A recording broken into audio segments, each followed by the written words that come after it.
In this edition of the Bucs Daily MinuteCast, we talk about the injury to Tom Brady's shoulder. We'll talk about how Cole Beasley retired. What was the root cause of that? And then we'll talk about how this Bucs team looks through the first four games. We'll talk about all of that and more next on this edition of the Bucs Daily MinuteCast. Keep it right here. MinuteCast Media. 10,000! The Tampa Bay Buccaneers MinuteCast starts right now. Bucs on 3, 1, 2, 3, Bucs!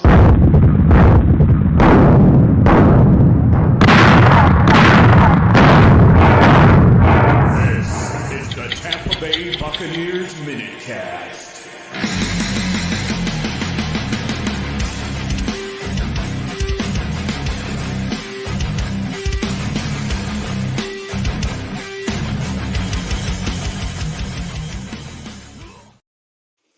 Well, hello and welcome into this edition of the Bucs Daily MinuteCast. I'm so glad you decided to join me today. As always, this podcast is available on the Bucs Report. Check it out online, bucsreport.com. You can find this podcast on YouTube. Just search for the Bucs Report. Otherwise, this podcast is available wherever you get your podcasts. Just search for the Tampa Bay Buccaneers MinuteCast. My name is Dan Holme. You can find me on Twitter. It's at DanCaps218. So some news around the Bucs today as Cole Beasley announced his retirement. What is behind that? We'll talk about that in the show. And then should we as Bucs fans be concerned about Tom Brady's shoulder and finger?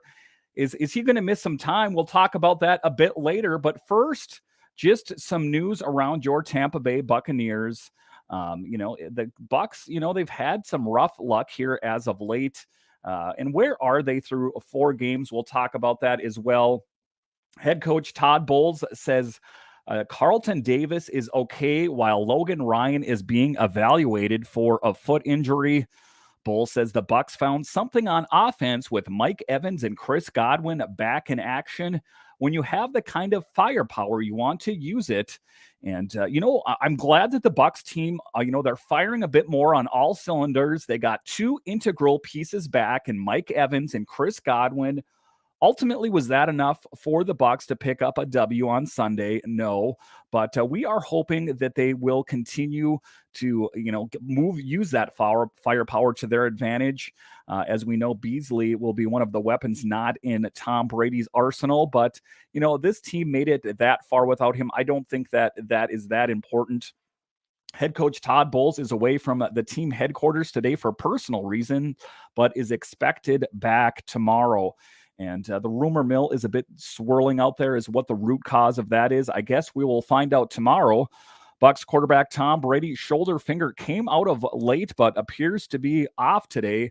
No sign of Cam Brate. Logan Ryan also was not out. Good sign for Bucs fans that Julio Jones is practicing along with Russell Gage and Chris Godwin. So just to get all these big pieces back in place, the Bucs went out and they made these big moves. They picked up Julio Jones and Gage, and now to have Godwin out there and Evans, this team on paper ostensibly looks like they could be poised for bigger and better things. Is that what it's going to be in actuality? I guess that remains to be seen. But on paper, I would say that things are humming along. Also didn't see Akeem Hicks at practice today. He missed 2 games since injuring his plantar fascia versus the Saints. Initial reports was missing a month, but Bucs didn't put him on injured reserves.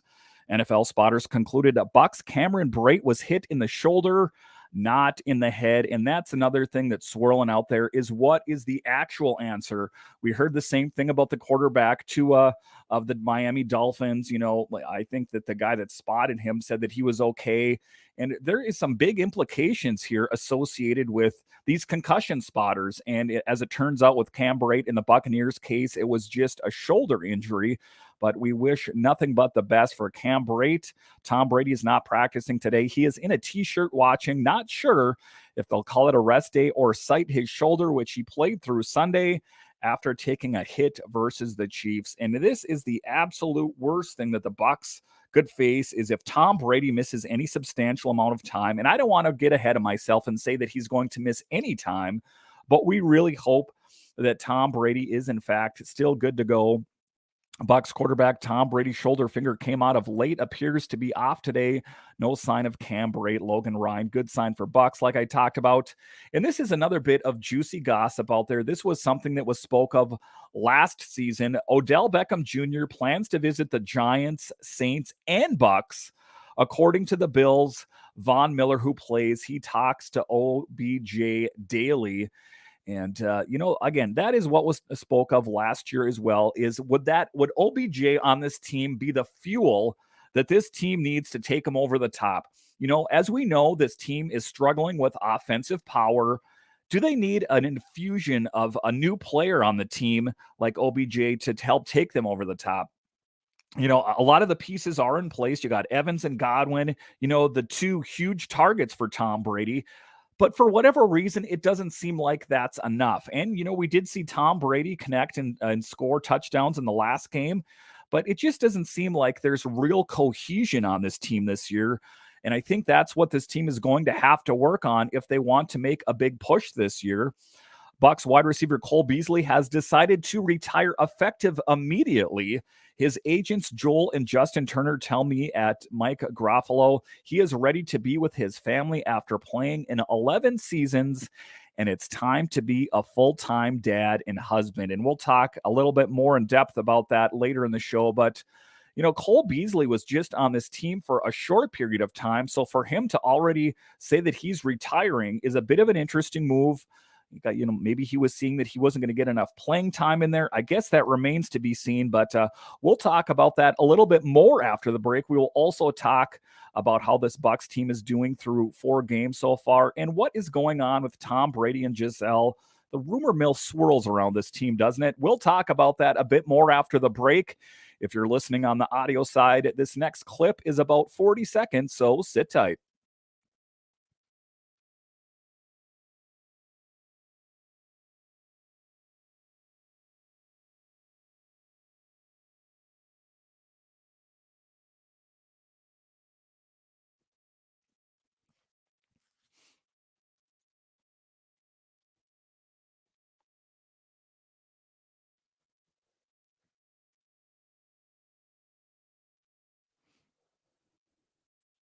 All right, welcome back into this edition of the Bucs Daily MinuteCast. I'm so glad you decided to join me. And once again, thanks to our sponsor at Manscaped to get 20% off plus free worldwide shipping when you use promo code Manscaped. That's get 20% off plus free worldwide shipping when you use promo code MinuteCast at manscaped.com. Hurry, this offer ends October 8th. So to just keep going on Cole Beasley a little bit here and what's going on here.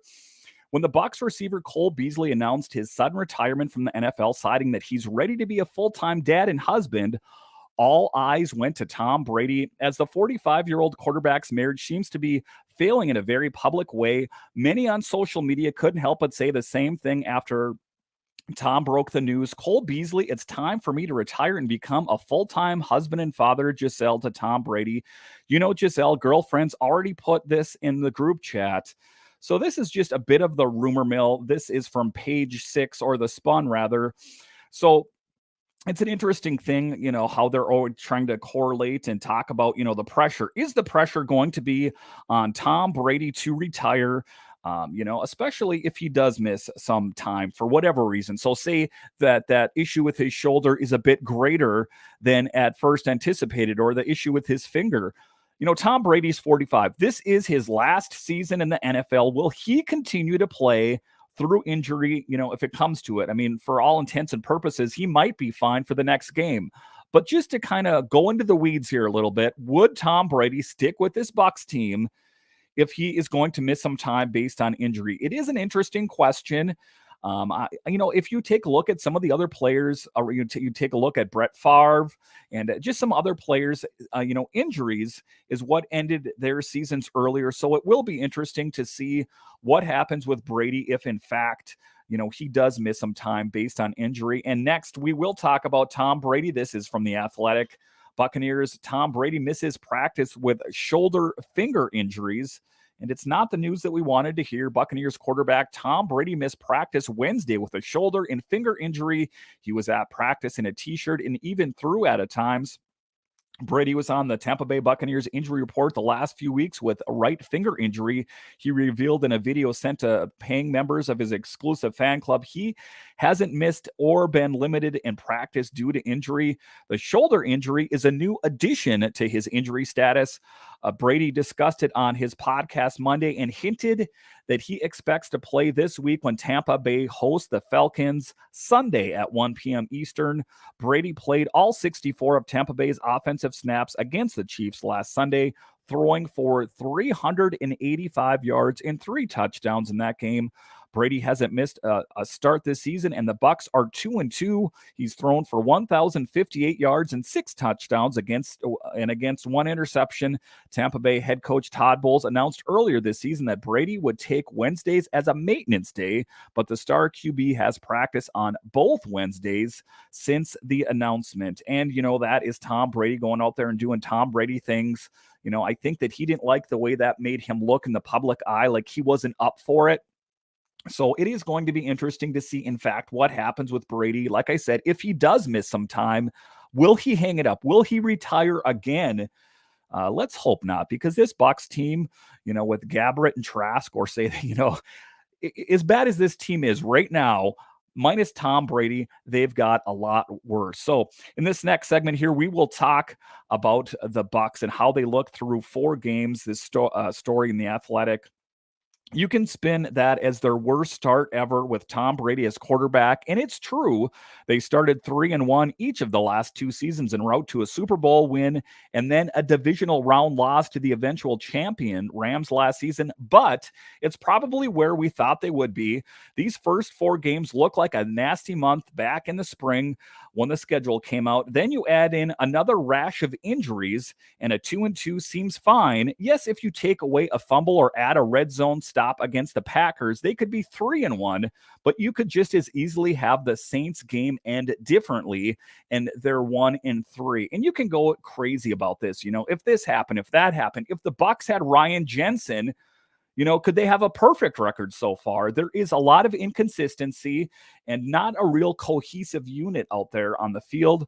And this Bucs team is going to have to get it together if they do want to make a push for the playoffs. The defense probably isn't as good as it was holding the first 3 opponents to 27 points. And the offense probably isn't as bad as it was managing just 3 touchdowns in those same first 3 games. Somewhere in between are the 2022 Bucs, who have conjured up memories of the 2020 team, so much talent, and also the 2021 team, way too many injuries. So in this next part here, they're talking about, are the Bucs better, worse, or about where we expected after 4 games? If the Bucs had not dealt with injuries at receiver, they might be 3-1, but that hasn't been the case. So it's somewhat moot to talk about Chris Godwin and Julio Jones probably don't lose fumbles like Russell Gage and Brashad Perriman did against the Packers in a 2-point loss. We made the statement in May that the Bucs could be every bit as good last year and still come out of the gates 2-2. The first 4 opponents are a combined 10-6, while their next 3, the Falcons, Steelers, Panthers, are a combined 4-8, which on paper is the second easiest next 3 games in the NFL. To some extent, the next 3 games will set the tone for what to expect from this team. They should be able to sweep those 3, and if they don't, there might be less time spent worrying about the NFC seeding and more time focusing on which teams they would have to beat on the road to play in the playoffs. They had to win 3 road playoff games in their Super Bowl winning season, albeit in front of a limited capacity crowd. So just to take a look at this team, that is what we're talking about. They went through a rough stretch here. Does this Bucs team have what it takes to take on some easier teams? You're talking about the Falcons. You're talking about some other teams out there. So they faced the Packers. They faced the Chiefs. They faced some tough teams so far. And how have they done? Bit of a mixed review. The offense definitely has not been firing on all cylinders. This Bucs team, they can start scratching off things on the excuse list. They had Godwin. They had Evans last game. What happened? Tom Brady was under pressure almost the entire game. And, he's used to kind of sitting in the pocket and having time to make a quick pass. He did not have that against the Chiefs.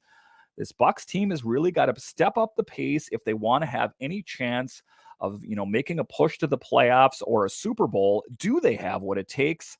I guess that remains to be seen. Once again, thank you for joining me on this edition of the Bucs Daily Minute Cast. Once again, get 20% off plus free worldwide shipping when you use promo code MinuteCast at manscaped.com. That's get 20% off free worldwide shipping when you use promo code MinuteCast at manscaped.com. So once again, thank you for joining me, and I'll talk to you again next time.